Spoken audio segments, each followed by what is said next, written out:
Americans are so used to demonizing socialism that most don't really know what it is, or they're shy to admit that they're curious about it. There are a lot of American people that I know who do understand socialism very well.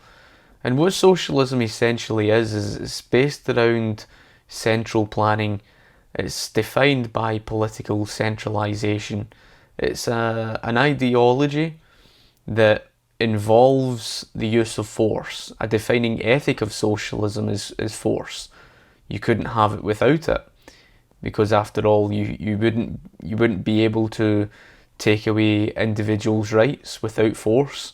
You can't achieve that without force. It's not negotiable. It's not something where you have a government sit down and negotiate to give up your private ownership of land or private ownership in terms of your businesses, etc.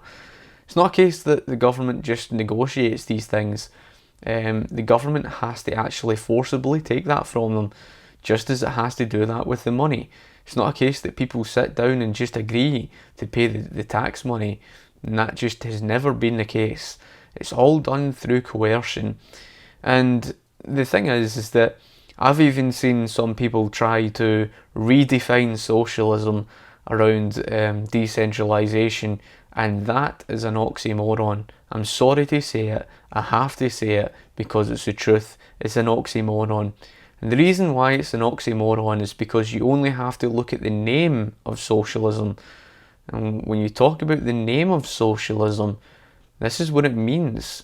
When you talk about socialising, for example, when you talk about socialism with regards to healthcare, or socialism with regards to, education, or the argument for socialism with regards to agriculture, you're essentially talking about political centralisation, right? That's what you're talking about, because you're talking about socialising it.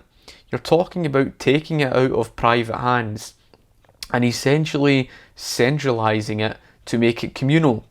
Now, whether or not you argue, of it being in the hands of the people, I don't think that really matters at this moment in time.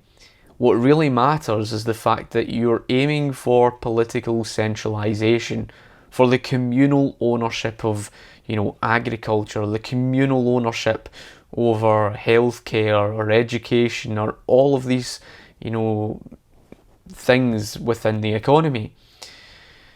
And so when you speak about socialism, when you speak about socialising healthcare or socialising education or socialising agriculture, you're essentially speaking about collectivising it, right? The word socialism, and I have pointed this out so many times before, the word socialism is synonymous to the word collectivism, even by definition.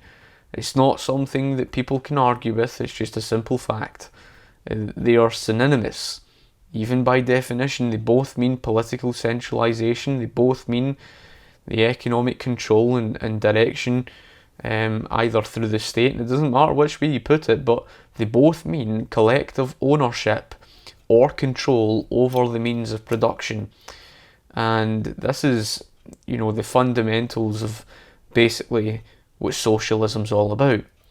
And socialism is based off the plan.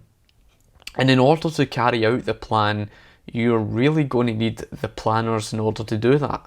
And it just so happens to be that the people put the planners in charge of that. And that just happens to be the government.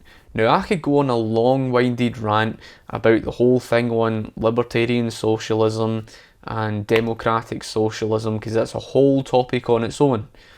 But fundamentally, these are things that I will, of course, address, that why they are oxymorons is in relation to do with the economic calculation problem and the knowledge problem. Now, I don't come from an area where I do not understand socialism. I understand it very well, and I understand the very reason for why it doesn't work. I understand the reason for why Venezuela ended up in the position that it is in. It's not a case that I do not understand my position.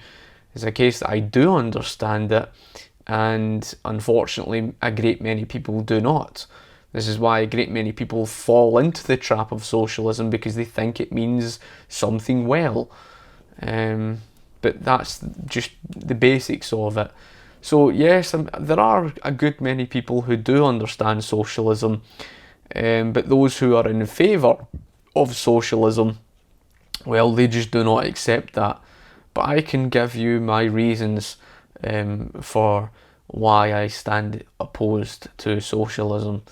And although it might, from hindsight, it might look good, but in practice it's something that's disastrous.